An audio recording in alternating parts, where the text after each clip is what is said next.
Kita iman kepada Allah, yakin Allah Tuhan yang disembah, tapi hati kita tidak menyembah Allah. Kita yakin Allah Zat Maha Kuasa, tapi kita juga merasa berkuasa. Jadi ketuhanan Allah belum bisa kita rasakan di hati kita. Tuhan Allah Zat yang Maha Besar, sifat Qahar, Jalal, keagungannya, kita tidak merasa kecil di hadapan Allah. Tuhan Zat yang Maha Murka, menakutkan, kita tidak terasa takut. Tuhan yang Maha Jamil, tampan, kita tidak ada rasa cinta padanya. Jadi hanya keyakinan bahwa gula itu manis, tapi kita tidak terasa manis. Kita yakin Tuhan kuasa, kita tidak merasa dalam kekuasaan Tuhan. Tuhan yang disembah, kita tidak menyembah dari kita. Ini namanya iman. Kalau zaukiyah, merasakan keimanan itu sendiri.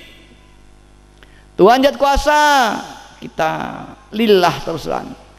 Dan Tuhan yang Maha segalanya, kita billah.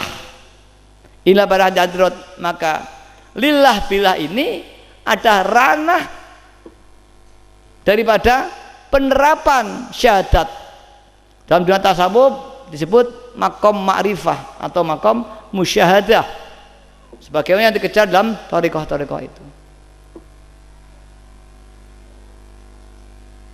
Tolong ini saya ajak keluar, nangis itu keluar sebentar, nanti kembali lagi.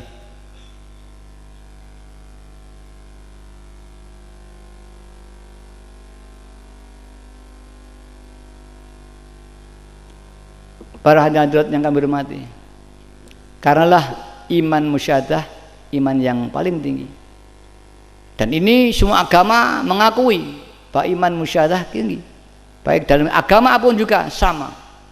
Yang tidak samanya kerasulan saja. Para hadirat yang kemarin, anak-anakku yang berbahagia, karena itulah mumpung kamu masih muda, banyak waktu, betul-betul ditempa dirinya soal kesadaran, hingga seiring dengan perkembangan kamu, pendidikan yang tinggi, kemampuan yang tinggi, terkontrol oleh kesadaranmu kepada Allah wa Rasulih sallallahu alaihi wasallam. Anak-anakku, di samping itu oleh Rasulullah SAW kita diperintah, balighu anni walau ayah, sampaikan sesuatu yang datang dariku walau kau hanya satu ayat. Kita bertahu lillah dan billah, setelah kita amalkan menjadi kewajiban kita untuk kita sampaikan kepada masyarakat. Banyak masyarakat yang belum mengenal Allah Subhanahu wa ta'ala, mereka berlarut-larut. Ini kewajiban kamu. Lihatlah saudara-saudaramu di rumah, mereka anak-anak muda yang masih terbakar dengan api nafsunya. Anak-anakku, jika ini tidak cepat-cepat kau tarik, kau selamatkan, kedisian digeret iblis nanti anak-anakku. Kamu akan dituntut di hadapan Allah Subhanahu wa ta'ala, karena kau lengah hingga kedahuluan matinya dia daripada ajaanmu. Mereka akan nuntut haknya. Ketika Rasulullah SAW dawuh, balighu, sampaikanlah ini kepada mereka, ini tanda bahwa ini milik mereka. Setelah tentunya kita amalkan sendiri. Dan jika dia tidak merasa mendapatkan, dia pun akan menuntut di hadapan Allah Subhanahu wa ta'ala. Yang mana ini bagian saya di dunia belum diberikan pada kami, ya Allah. Aku yang berlarut-larut nurut hawa nafsu. Teman Wahidiyah sudah tahu lillah dan billah, dia tidak mau menyampaikan pada saya. Ada orang lagi, seorang lebih besar, aku juga belum dapat. Hai anak muda, mengapa kau tidak beri saya? Kita mungkin menjawab, bagaimana aku memberi kamu seorang besar, orang kaya, kau pejabat tinggi, bagaimana aku datang, mau masuk aja nggak bisa ke rumahmu. Jadi bagaimana aku mengajak? Orang itu akan menjawab juga, memang kamu tidak mungkin masuk rumahku, tapi kamu bisa berdoa untuk aku. Mengapa kau tidak mau berdoa untukku? Seandainya kau di dunia tak dulu mau berdoa, Mudah-mudahan orang itu, pejabat itu sadar, aku ditolong Allah. Jangan alasan bahwa kau tidak bisa masuk rumahku, tapi kau tidak mau berdoa kepada Allah SWT. Tetap dituntut anakku nanti. Tidak ada alasan yang bisa kita kemukakan, karena jalan telah terbuka lapang, 1000 jalan untuk mengajak umat dan masyarakat. Buntu yang satu, jalan yang lain, buntu lagi, cari yang lain, sehingga 1000 jalan tidak ada alasan lagi bahwa kita tidak bisa berjuang untuk umat dan masyarakat. Kalau terpaksa tegas si malaikat, masukkan neraka saja orang, ya demikian rewel orang ini.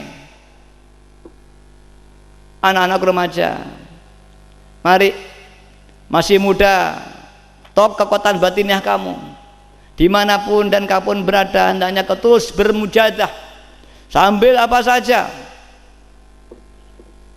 Anak-anakku, dikatakan ma matal mar'u ila alama sya'aleh, orang itu tidak akan mati kecuali matinya dalam keadaan apa yang biasa ia lakukan. Jika di dunianya itu ahli ibadah, insya Allah matinya juga dalam keadaan ibadah. Jika dia di ahli iman, ahli lillah dan billah, fa insya Allah matinya dalam keadaan iman. Tapi apabila matinya ini tidak pernah ingat pada Allah, tidak pernah ingat Rasulullah, apalagi baca sholawat, mungkin kalau tidak dapat pertolongan, mati ini pun dalam keadaan lupa kepada Allah, bahkan keadaan maksiat. Na'udzubillahi min dzalik. Karena itu mari para hadirat, kita sering hubungan pada Kanjeng Nabi sallallahu alaihi wasallam. Semua nanti membutuhkan syafaat Rasulullah sallallahu alaihi wasallam, terutama syafaatul uzma, syafaat yang agung di padang mahsyar nanti para hadirat. Semua ini membutuhkan para hadirat, anak-anakku. Orang sudah bingung dengan dosa masing-masing.